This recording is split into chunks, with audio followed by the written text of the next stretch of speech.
Karon mga boss, magbilar-bilar na punta. Magbantay ta sa tong mga alagang baboy. Although dagko na sila pero kailangan na to pan.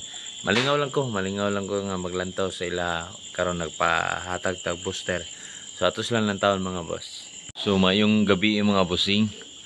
Karon yung gabi naman gyud mag-video ko sa kuang mga baktin kay malingaw mong lantaw yung naron gud. Actually ang edad anin niya mag 1 month na ni sila dayon lutasuno na.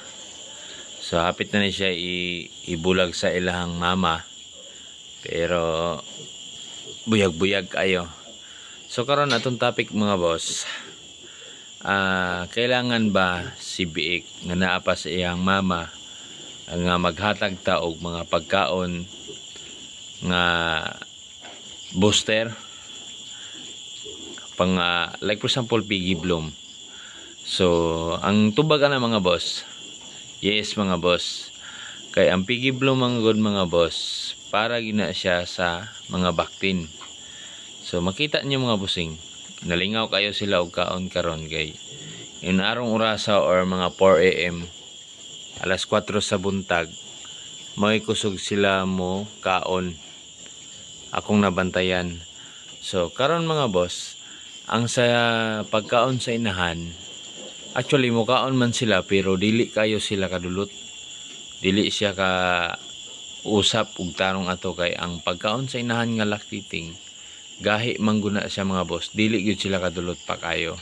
Actually na uban like wet feeding, ako magbutang man jud og tubig while mga unang inahan. So naay mga posibilidad niya si Biik mo apil og kaon sa ilang mama.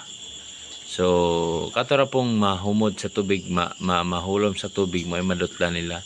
Pero kana yung uga dili gina sila kadulot og dali-dali mga boss kay gahi mangguna siya.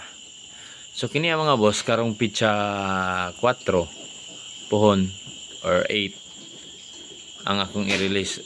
Ang lutas gid ani nila is July 4 pero ako siyang i-release kay nakabook na man gud ni siya, naka-reserve na man gud ni siya nga duha ka inahin, balikuan sila 24 heads na naman siya tag-iya, isa lang katao ang tag-iya. So Biik akong i-release kay mas dali ra man gud ang proseso.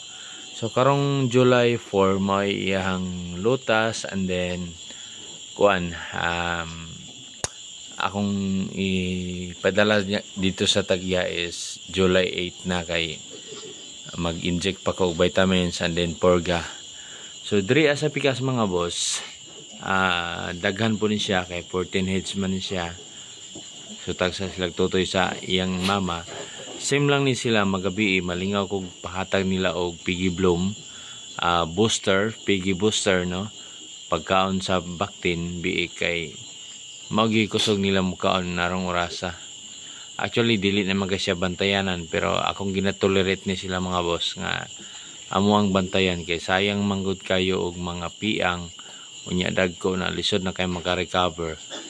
So kaloy sa Dios sila mga himsog na kaayo, paabot na lang ni siya og adlaw nga kuan lutason.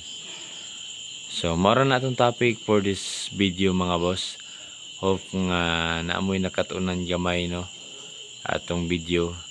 So amping mga busing og maayong gabi.